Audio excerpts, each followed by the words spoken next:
So welcome everyone. Thank you again for joining for our June AuthorConnect Chat. I'm your host, Carlin Hickson. I have the privilege and honor of working with authors, publishers, agents, speakers bureaus, marketers, publicists, editors, and other incredible industry partners here at BookPal, where we believe books have the power to ignite continuous learning and growth.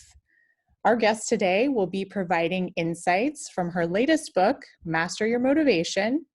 Then we'll have time, about 10 to 15 minutes at the end, for a little Q&A chat. Please do feel free at any time to submit any questions you might have during the webinar. And you can put that in the chat or in the Q&A boxes below, and we will make sure we get those answered at the end. Just a quick reminder to everyone to please keep yourself muted during today's presentation and chat. And as always, we will be sending out the webinar recording to all attendees next week. So, widely known as one of the foremost experts on motivation and personal empowerment, I am delighted, excited, and thrilled to introduce our guest today. We first met at the Barrett Kohler Author Marketing Workshop last summer, July 2019, in San Diego, where our author lives. She was one of the esteemed authors, moderators, and presenters at that workshop. Her bestseller, Why Motivating People Doesn't Work and What Does, has been translated into 15 languages, which is absolutely incredible. Both this book and her newer book, Master Your Motivation, will be discussed today, and some of you might have a chance to win a signed copy. We'll be giving away 3 copies of Master Your Motivation, so be sure to stay tuned until the end.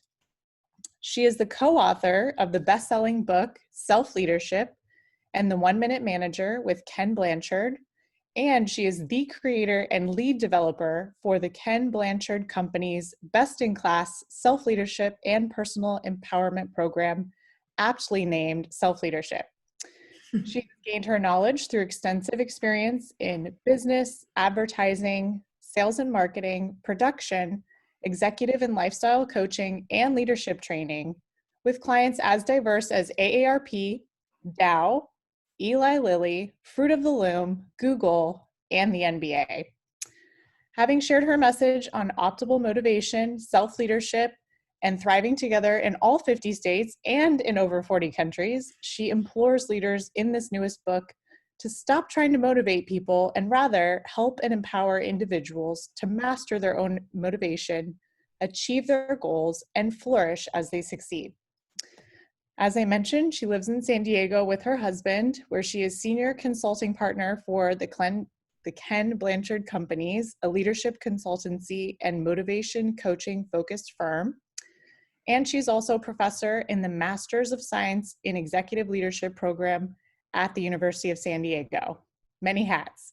Without further ado, please welcome Susan Fowler. Do we have time for the rest of the seminar or the webinar? Sorry, y'all. That's kind of what happens when you grow to be as old as I am. Oh, thank you, Carlin. And thank you for being interested in this whole concept of motivation, which is so relevant right now in what's happening in our world. And the newer book, I'm so excited about it, Master Your Motivation, because after 25 years of researching the science of motivation, which I hope doesn't scare people, but what I've tried to do is to take that science and really make it usable, to make it practical, for us to be able to take advantage of just really remarkable science. And there were a couple of ideas, a couple of breakthroughs in motivation science over the past, say, 40 years. And it takes about 40 to 60 years before science makes it into everyday awareness. And so what they found, one of the things they found, is that human beings, it's our nature to want to thrive. So if you've ever thought people are basically lazy, or that they don't want to contribute, it's just basically not true. That no one wants to be bored, no one wants to be disengaged. People want to make a contribution. People want to learn and grow every day. And so this kind of understanding of our basic nature is really important, and it gives us extraordinary insight into what our basic nature is when it comes to thriving. And this is a second big breakthrough, and that is that we know how to thrive. And so I'm going to share my screen with everyone, and just if I could just share with you this really I think massive breakthrough in understanding motivation. And that in order to thrive, we need to be optimally motivated. And in order to be optimally motivated, we need 3 psychological needs to be present. So we need choice, connection, and competence. And what I would love for you all to be thinking about is a time when you've just been really energized, and that energy has sustained you, and you've been creative and innovative, and you've been able to achieve your goal. And even as you're pursuing your goal, you've felt really positive, sustainable energy and a sense of well-being. And I want you to compare that to when you feel like you have to pull yourself out of bed, or when you do something and you're complaining or griping, and it just feels like you've got to summon all of your energy, discipline, and willpower to do something. And so those are real cues as to the nature of your motivation. And so here's something I think that's really important, and that is that we're always motivated. The question is, what type of motivation do we have? And our motivation is dependent on these 3 concepts of choice, connection, and competence. So notice, I'm going to go through and just define them quickly, but just notice the times when these are present and when they are not. One of the stories that I write about in my book is how I started my search to understand motivation. And it was, like I said, this is almost 40 years ago. I was a meat eater. In fact, I was the girl that had a pot of pork fat on my stove, because I figured everything tasted better with bacon grease. And so I was a huge meat eater. And one night I was watching television. It was a news program, and they showed the way we treat the animals that we eat. And something just clicked inside me, and I could never eat meat again. I became a vegetarian overnight. No fish, no meat, no anything. And I was really able to sustain that. And people would look at me and say, "Oh my gosh, you're so disciplined. You have so much willpower." And I thought, no, this is really one of the easiest things to do I've ever done. And that really intrigued me, how literally in a snap, I changed a lifelong behavior. And I wondered, what happened? And why could I do it for that? And I hadn't really been able to master it for other things, like maybe losing weight or other things I wanted to accomplish. And so I went on a lifelong search to understand my own motivation. And that's when I discovered self-determination theory and the thousands of researchers who really had the same quest, but that they had discovered these major breakthroughs about we all want to thrive, and we know how to thrive, and it's through optimal motivation based on choice, connection, and competence. And so what I encourage you to do, let me see if I can, is to consider when it comes to your goal or situation, think about the choices that you've made. So choice is when we feel like we are in control of what we're doing. It's when we feel like we have options, maybe within boundaries. We don't have total freedom. We couldn't handle total freedom, but that we have choices within boundaries. And so what I realized when I watched that documentary was I have a choice. I could continue to eat meat, or I could stop eating meat. And no one was forcing me to do it or not do it. It was absolutely a choice that I made. And so whenever you do something and you feel like you're in control of it, like a baby, when a baby is being fed, think about how that baby will grab the spoon and try to feed themselves. The reason they're doing that, even though they can't even find their mouth, or maybe you're bringing the spoon up and they'll just shut their mouth, because they're not ready to be fed yet. I mean, you try to pry that mouth open. You can't do it. And that is as soon as we're born, we have this foundational need for a sense of choice or autonomy, the sense that we're in control. So if we just start asking ourselves, what choices could I make? Do I feel that I'm being imposed on, or is this something I'm doing? So the mornings that you get up out of bed and you say, wow, I'm choosing to go to work today. Or think about wearing a mask. I'm choosing to wear a mask. So it's the choices that you're making that give you the energy to do it. So that's our first foundational need.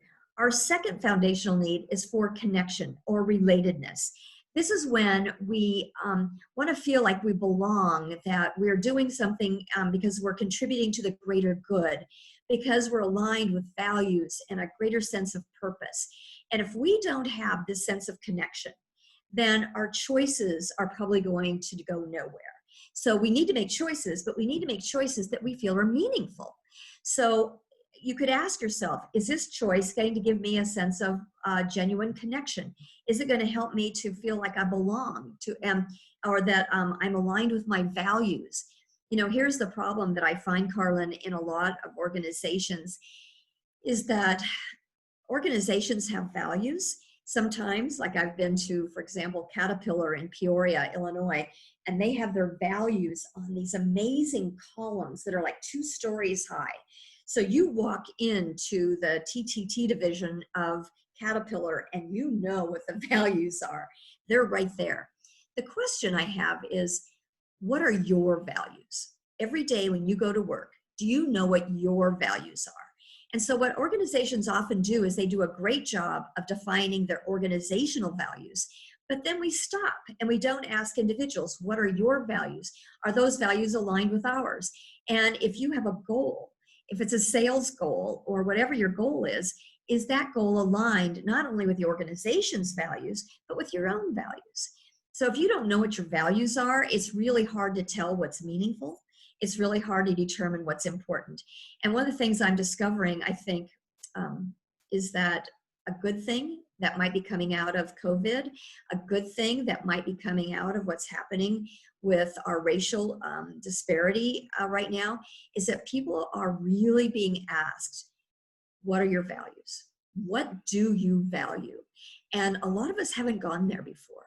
And so I think it's really an important and helpful thing that's happening. And so, we're asking ourselves, is something just? Is it fair? And if we don't have a sense of belonging, if we don't have a sense that we're living according to values or a sense of purpose, if we don't think that we're being asked to do is fair, then we don't have a sense of connection. And that is suboptimal.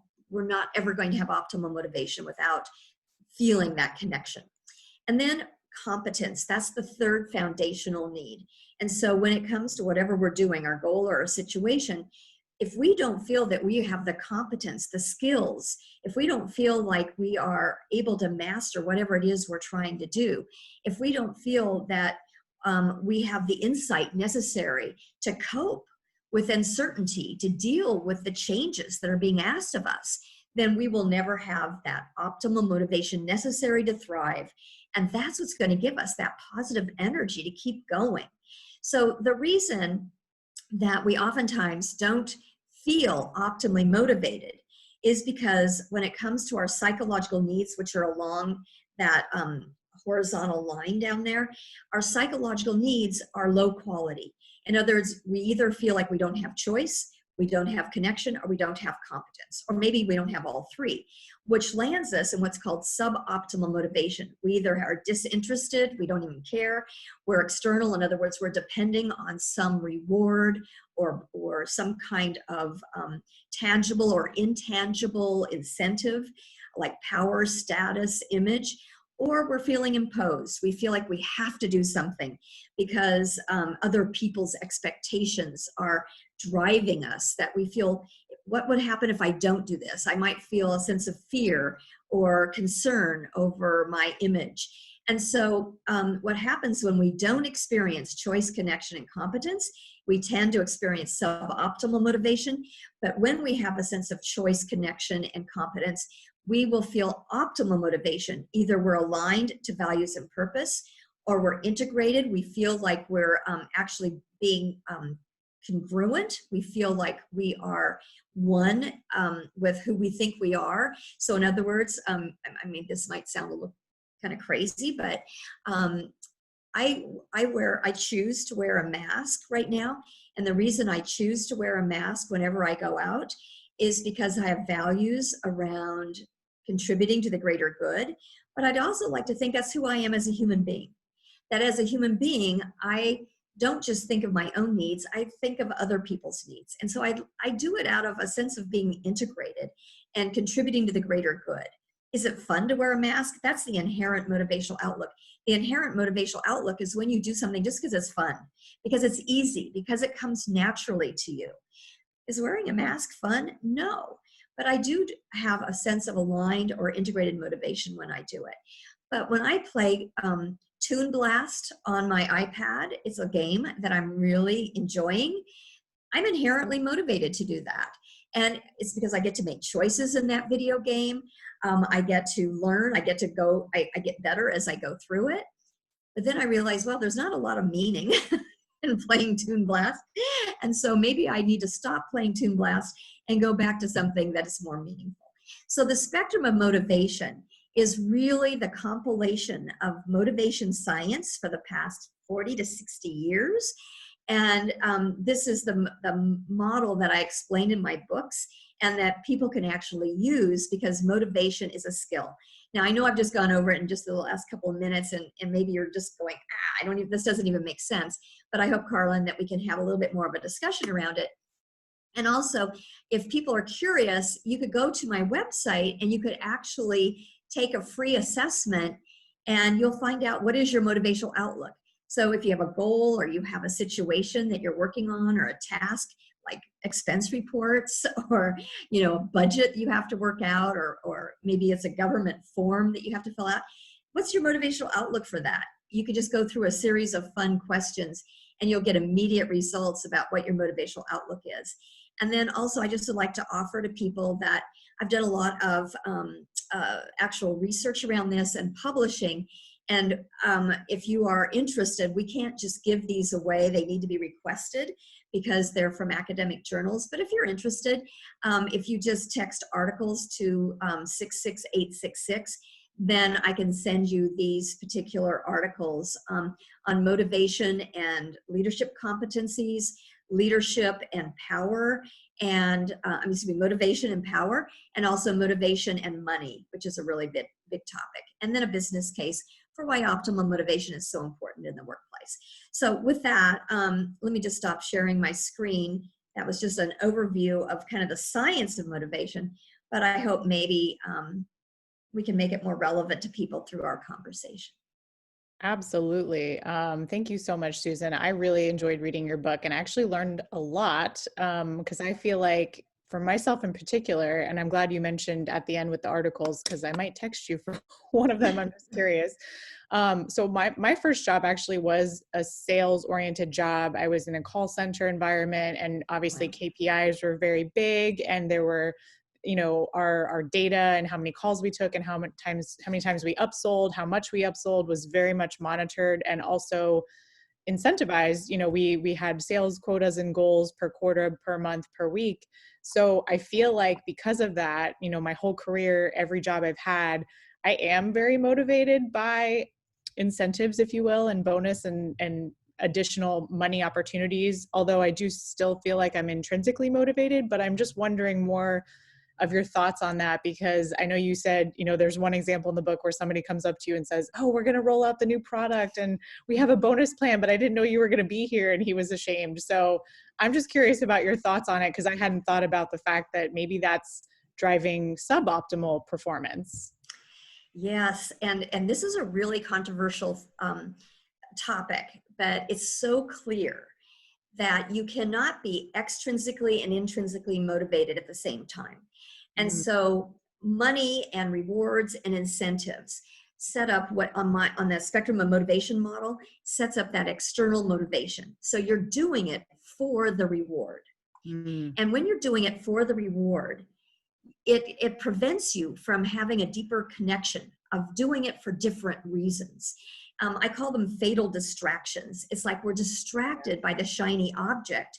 And so we miss an opportunity to be motivated by something deeper and more profound.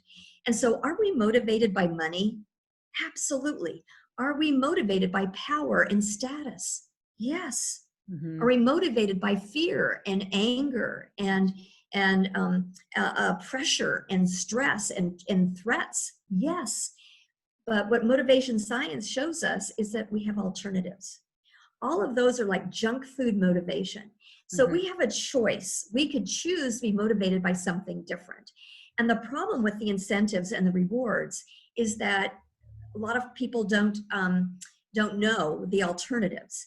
What I've found, especially through my research and interviewing top level athletes or salespeople or just people who have sustained a high quality of productivity over many years, Mhm. is I've discovered that while they'll take the money, they'll take the reward, they'll take whatever the incentive is that they've received, they'll accept that.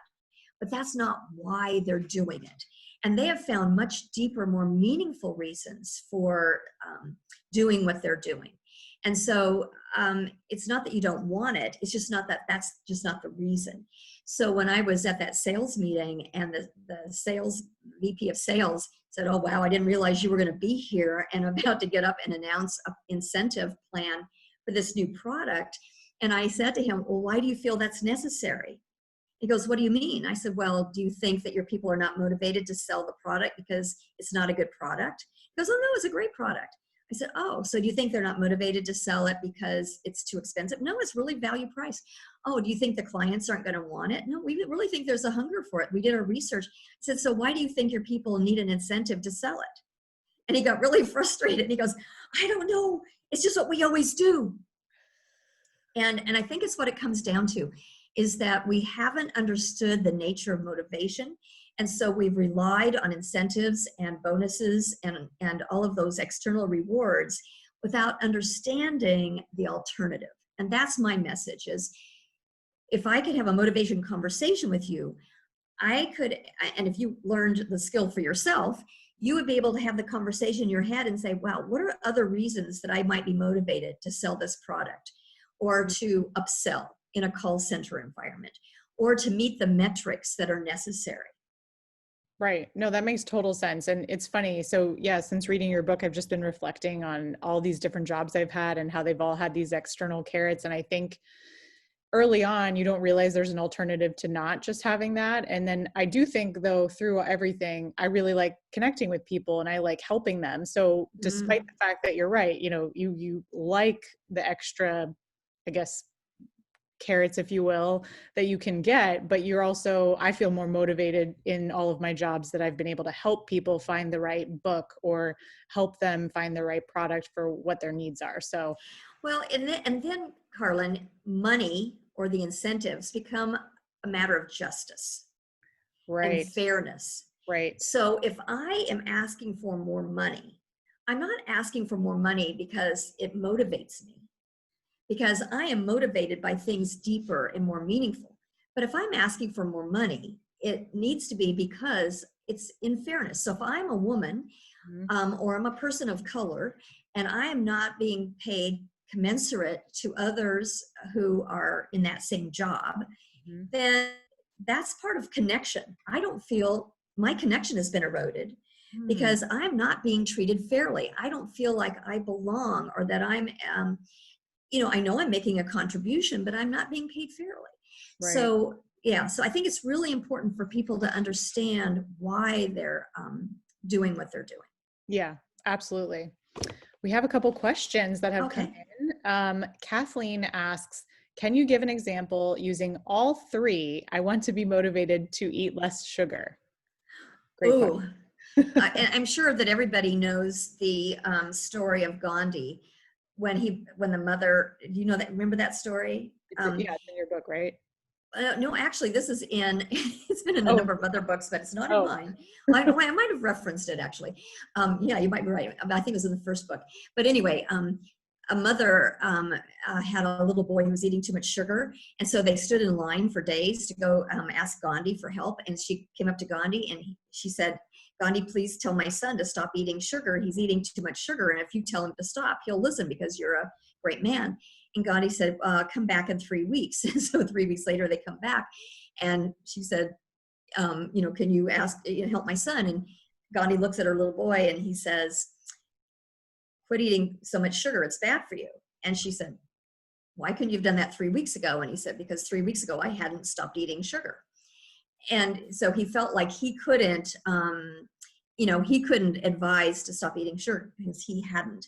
So let me just, I'm going to get to the sugar question in a minute, but the brilliance of that story too is that leaders have been told to motivate people. So for example, if you're doing a performance review, and the whole idea of a performance review is to motivate you, Carlin, to do your job better, or to, get to a higher ranking or whatever. And I hate doing performance reviews, and I'm not motivated to do my own performance review, then I need to take 3 weeks and, shift my own motivation before I can work with you. So that's kind of a side note. So let me go back to sugar. Anytime you want to start or stop a habit, okay, then you need to ask yourself those questions around choice, connection, and competence. So I would have to say, is it my choice to quit eating sugar or not?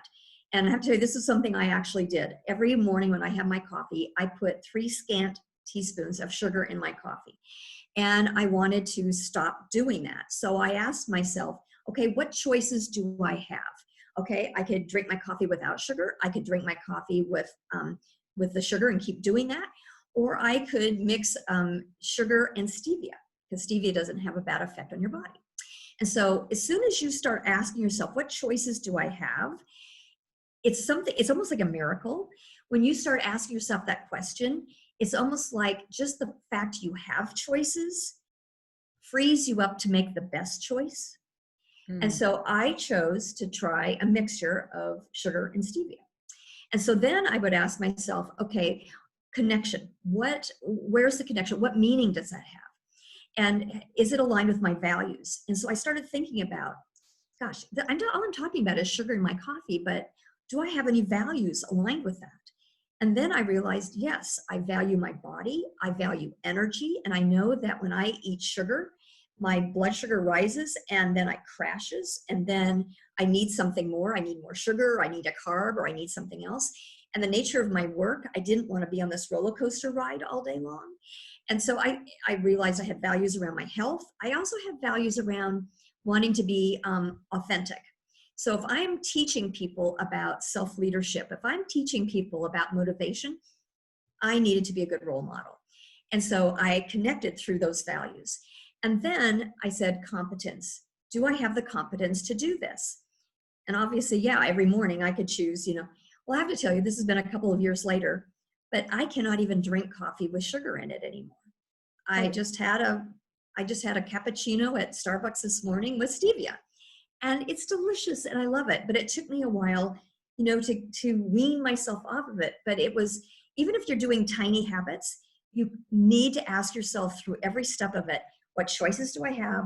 What meaning can I make from those choices? What are my values? What am I aligned to? Am I doing it for the greater good? Am I doing it for myself? And do I have the competence to do it? What skills might I gain?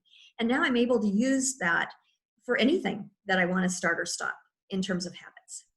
Such great advice. And I agree. I've done actually keto for a minute last year, and I will say it, your body, you're so used to sugar that the initial lack of it is very stressful and hard. And then about 3 weeks in, if you keep going, you don't miss it and you actually are less hungry. It's amazing. So, and you need to keep thinking about, wow, I'm making the choice to keep doing that. yes. How does that make me feel?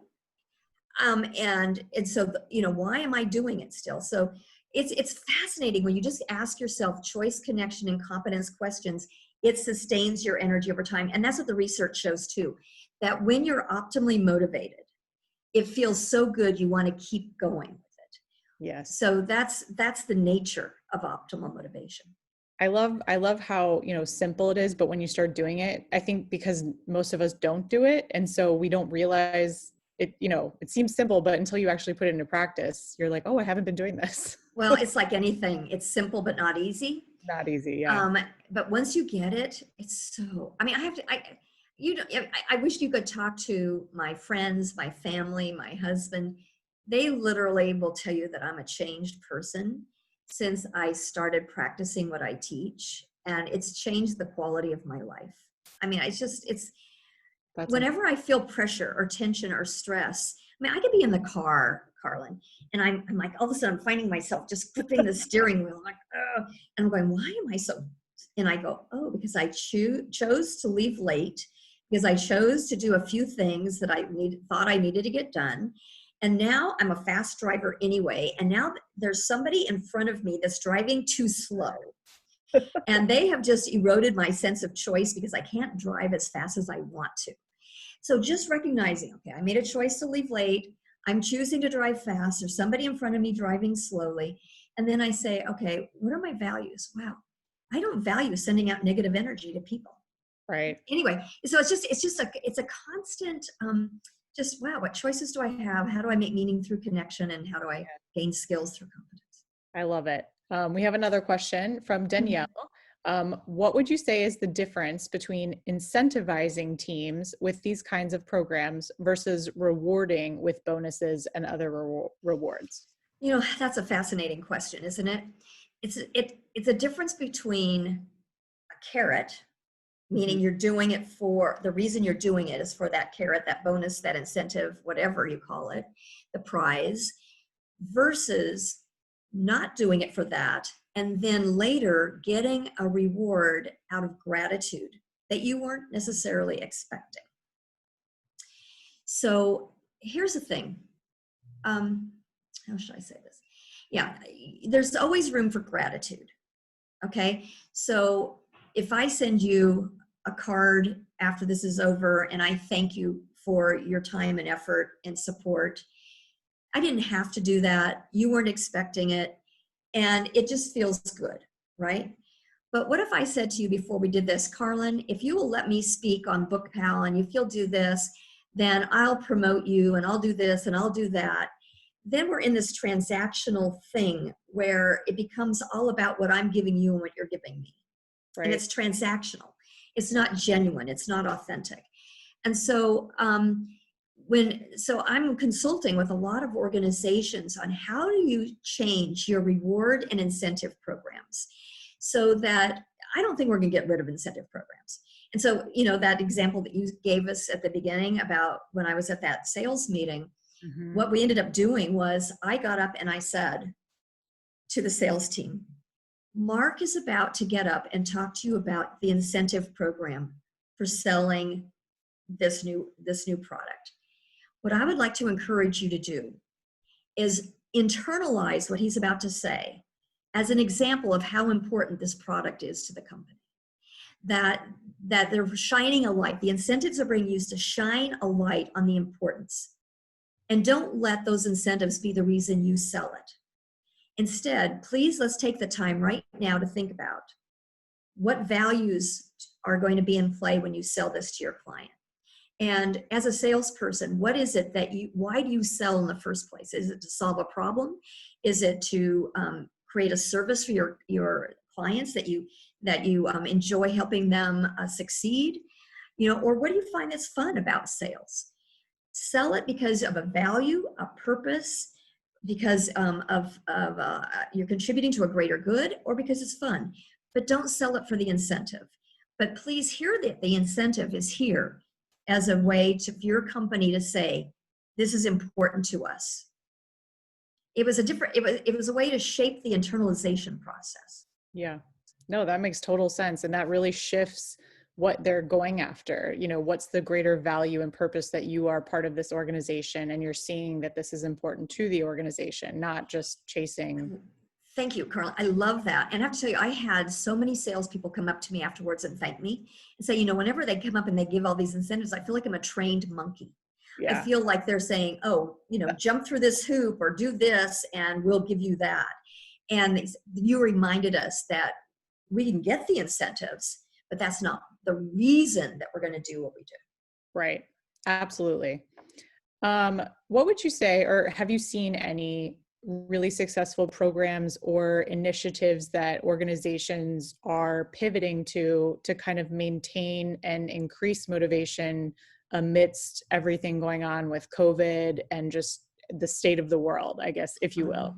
Have you seen anything new that's really working? Because I know, I mean, I've struggled definitely, and I feel like I've thrived and been more productive in different ways working from home more so. But I also feel like just with the state of the world and everything happening each day, you know, sometimes it is hard, and just, you know, keeping that motivation and faith, and not for anything.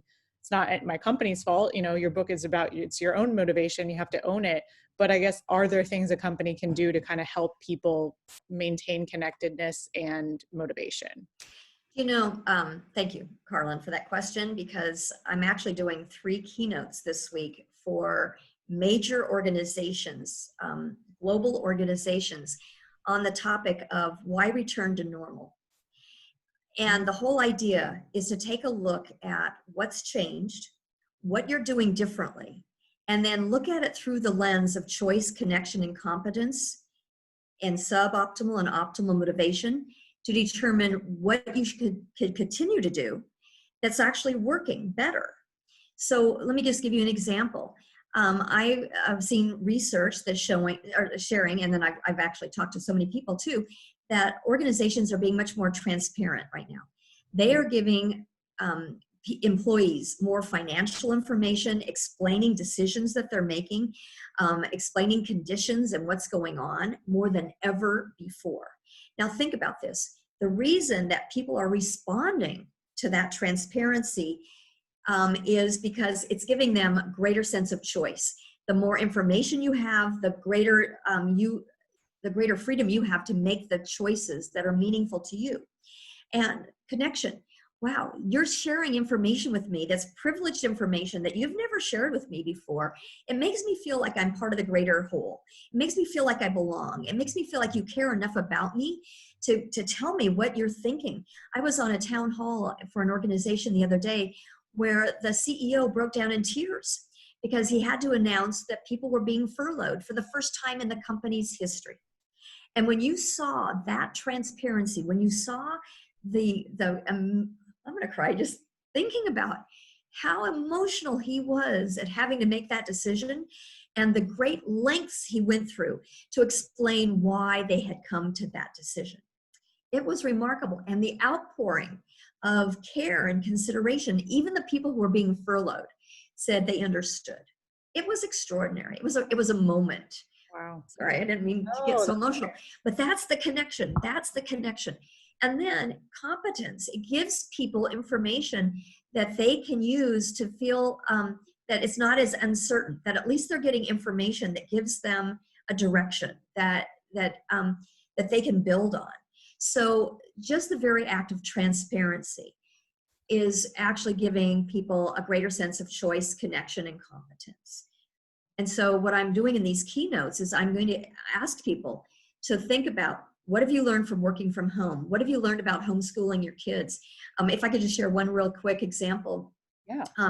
Dr. Edward Deci, who is the father of self-determination theory, has lamented for many years that the busyness of our children has eroded their opportunity to be inherently and purely intrinsically motivated, because they always feel imposed. So even a child that feels like, maybe they would love soccer, but when they have to go to soccer practice and they have to do this and they have to do that, and everything is so structured, they no longer feel that it's their choice. They feel imposed by it. And so when our children don't have disposable discretionary time, that's when they discover what they're intrinsically motivated to do, because no one wants to be bored. Right. And so when you're bored and you don't want to be bored, you find something to entertain you. And that's when you discover, oh, you love to write. Oh, you love to go out and play. Oh, you love to do puzzles. You love to read. And so children, I think during this COVID time, are actually having more downtime, and there's an opportunity for them to discover what they love. Absolutely. So there's some really good things coming out of this. I agree. I mean, at the beginning, I was pretty scared, but I feel like, like anything, we're resilient people, and humans are resilient by nature. So we kind of find a new normal and pivot and find what works. But Can I say something about that? Yeah, absolutely. Resilience is a byproduct of experiencing choice, connection, and competence. So when you are making choices and you have choices, when you find meaning and you're able to keep going because you have a sense of values, And when you recognize that you're learning and growing every single day, and you notice that you're learning and growing, the result is resilience. Ah, I love that. Fascinating. We got a couple other a comment and a question. Okay, Someone said, "My dad always taught me to do your best, no matter if you receive extrinsic rewards. Do it because it's the right thing to do." Couldn't agree more. Uh, cool. and Excuse also, me, excuse me. And then if you have conversations with your children about what does the right thing to do mean? And see, yes, that's what we're having the opportunity right now in America, especially, is we have the opportunity to have those conversations. So yes, yeah, the dialogue definitely needed to be opened up. yeah. I'm glad it is nationally. Another question: do you factor in extroverts or introverts into your models? Oh my gosh, I love that question so much. um, so let me just say that I'm trying to find a doctoral student who will take this on, because I think there's absolutely correlations that I've seen, because my husband is actually one of the foremost scholars on personality types and personality, and we teach it. I've been teaching it for 21 years at the University of San Diego, and I see real correlations between personality types and your 3 psychological needs. So for example, I'm Mm. an extrovert. I like to act on my environment. So I'm an extroverted controller, in case you can't tell. And so for me, choice is just paramount. So the first thing that will trip my trigger is when I feel like I don't have choice, when that's eroded, when something is being imposed on me. My husband is introverted. He tends to go along with the flow, which is why we're really beautifully matched. And so he goes with the flow. He's very accepting. So when people aren't loyal, when he feels that someone's using him unfairly, wow, that's what trips his trigger. Now, we both need choice and connection, but I think through our personality is what triggers our suboptimal motivation.